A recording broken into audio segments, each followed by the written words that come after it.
રોજ અમે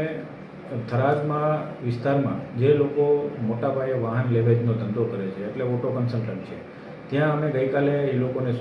ચેતવણી પણ આપેલી હતી કે ભાઈ તમે અત્યારે કલેક્ટર સાહેબનું જાહેરનામું છે અને જાહેરનામાનો ચુસ્તપણે અમલ થાય, તેની શરતોનું પાલન થાય એ પ્રકારે રજિસ્ટરો રાખજો, એના બધા કાગળો રાખજો. અને એની અમે સૂચના આપ્યા પછી આજરોજ અમે ડ્રાઈવ ચાલુ કરેલી છે અને આ ડ્રાઈવ લગભગ આશરે 1-2 મહિના સુધી ચાલુ રહેશે. અને આ ડ્રાઈવની અંદર અમારે એવું હોય છે કે અમે ઓટો કન્સલ્ટન્ટ જેટલા છે જે વાહન લેવેચનો ધંધો કરે છે તેને ત્યાં જઈએ છીએ, તેના રજિસ્ટરો ચેક કરીએ છીએ અને જે ગાડી વેચાવા માટે આવેલી છે તેના ડોક્યુમેન્ટ્સ બરાબર છે કે કેમ, અને જે ગાડી જેને વેચવાની છે તેના ડોક્યુમેન્ટ્સ બરાબર છે, તેમના રજિસ્ટરમાં એમની નોંધો બરાબર થાય છે, એવી અમે તપાસ કરીએ છીએ. અમારી તપાસ દરમિયાન અમને આજે 5-6 વાહનો એવા મળેલા છે કે જેના અમને ડાઉટફુલ છે અને એની અત્યારે થરાદ પોલીસ સ્ટેશનમાં તપાસ પણ ચાલી રહી છે. અને જો એ વાહનોમાં કંઈ ગેરકાયદેસર જણાશે તો વાહનો કબજે કરવામાં આવશે અને જે આગળની કાર્યવાહી થશે એ થશે. અને પ્લસ જે લોકોએ જે ઓટો કન્સલ્ટન્ટ છે જેણે કલેક્ટર સાહેબના જાહેરનામાનો ભંગ કરેલો છે એના વિરુદ્ધ પણ કાયદેસર કાર્યવાહી કરવામાં આવશે. સાથે સાથે અમારી ટ્રાફિક ડ્રાઈવ પણ અમે ચાલુ કરેલી છે કે જે લોકો બ્લેક ફિલ્મ વાપરે છે, ખાસ કરીને 4 વ્હીલની અંદર, અને જે 2 વ્હીલર છે એમાં આરટીઓની માન્ય નંબર પ્લેટ નથી રાખતા,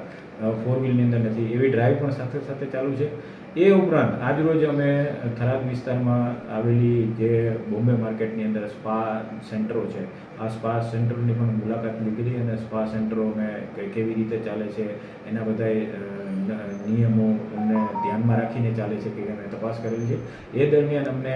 સ્પા સેન્ટર ઉપર ફાયર સેફ્ટીનો અભાવ જોવા મળેલો છે અને એ બાબતે અમે થરાદ પીઆઈને સૂચના પણ આપેલી છે અને જે લોકો જે નિયમોનો ભંગ થયેલો છે એ નિયમોના ભંગ બદલ એના વિરુદ્ધ પણ કાયદેસર કાર્યવાહી કરવામાં આવશે. આ ઉપરાંત જે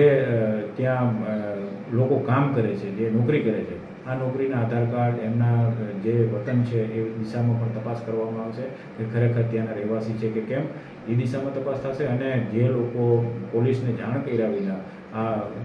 નોકરીએ રાખેલા છે એ લોકોને પણ જાહેરનામાનો ભંગ થતો હશે તો તેના વિરુદ્ધ પણ કડક કાર્યવાહી કરવામાં આવશે. અને અમે જાહેર જનતાને અપીલ કરીએ છીએ કે આવી બધી બાબતો છે એમાં પોતે ડિસિપ્લિનમાં રહે અને